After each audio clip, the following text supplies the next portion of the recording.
Are you ready for the webcomic review? If you're new here and wondering what's going on, watch the previous episode of First 5 Pages. This is a part 2 of the last one, as that one went on a bit too long.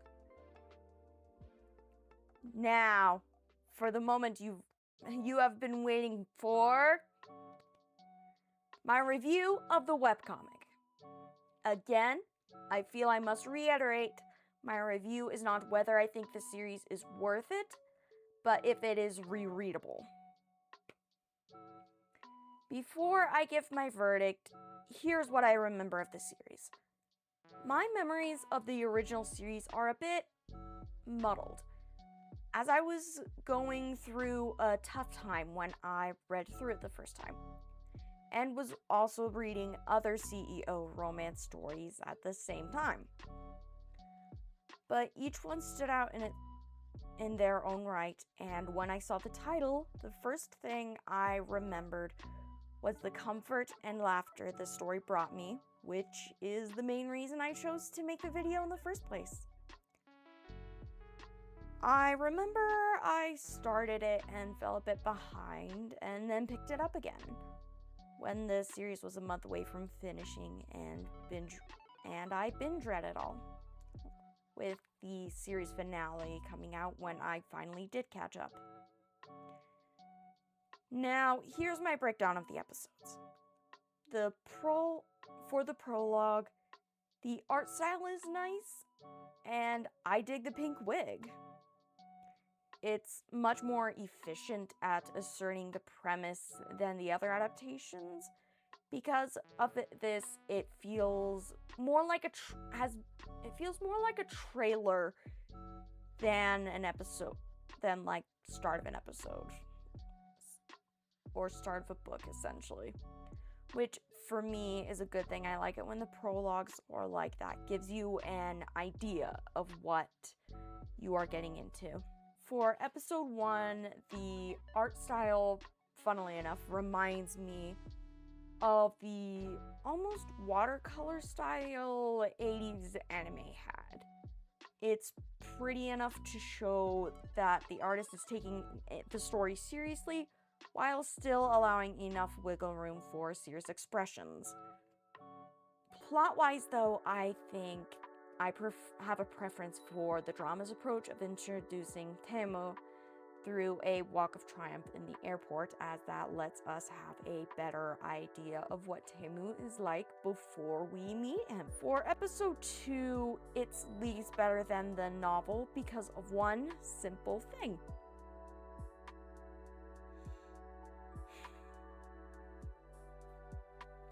They actually made an indication that it was a flashback. This is quite literally where the bar is. I wonder who they had voice Hari Sr. in the English dub. The guy's voice is so silly, I can't help but hear it as I read the webcomic version after having watched the drama. Having Hari complain about the bird flu is a good way to make it seem somewhat important, but it only really hits if it gets mentioned by characters other than the lead later, so you know multiple times, which in the wrong story can be a little annoying. That being said, it works for this, even as just an excuse to complain, though it is not to my personal taste. Episode 3, the chairman continues to be the best stubborn old man possible. And I love the sisterly relationship Hari has with Young Soo-jin. What I think of when I talk about episode 4, I think simply Teemu and Sung-hoon, the bestest of bros. I forgot how thick she lays on the act. And honestly, out of everything, it really is a shame that the pink wig got lost in translation when the drama was made. The story of the drama really would have made more sense if she had been wearing an obvious wig. Episode 5, I died laughing. I forgot how wild Haru's imagination went in the webcomic. It goes a lot more wild than in the than in the drama, because they actually show a frame of what she had thought up. And honestly, that made me laugh so hard. It's so funny. This video, all joking,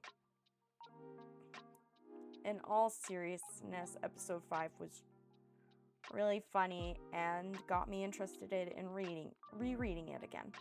So in the end, my verdict is that it is rereadable. It is enjoyable, and I love the character designs, and the story is fairly simplistic in the way that light stories tend to be. Seriously though, most of the complications in the story comes from Haru overthinking things, which is great. When I first read through the story, I was so disappointed that no one I knew had read a business proposal. And it's really easy for me to see why that is.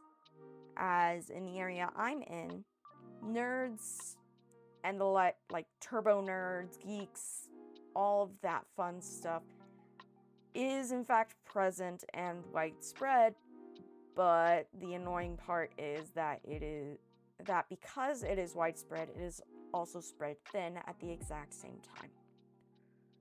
So I wind up having a really hard time finding other people who have read the same things as me or have similar particular interests in the same genre as me outside of conventions. Especially since modern nerds don't really know all the same active channels for this sort of thing. And unless you have a veteran in the community, you're kind of just stuck in an island of your own. Now, my personal struggles with finding other nerds aside, the story is just simple, campy fun, and when times get tough, or in my case, you're in a job that leaves you feeling overwhelmed and overstimulated every day, it helps to have a simple story to get you through the day, through the tough times, and when you can hardly think about anything at all. And Business Proposal fits that niche perfectly. Now, my lovely songbirdians, go and read the story while I listen to Love Maybe and have K-pop Demon Hunter flashbacks 50 times over. Bye!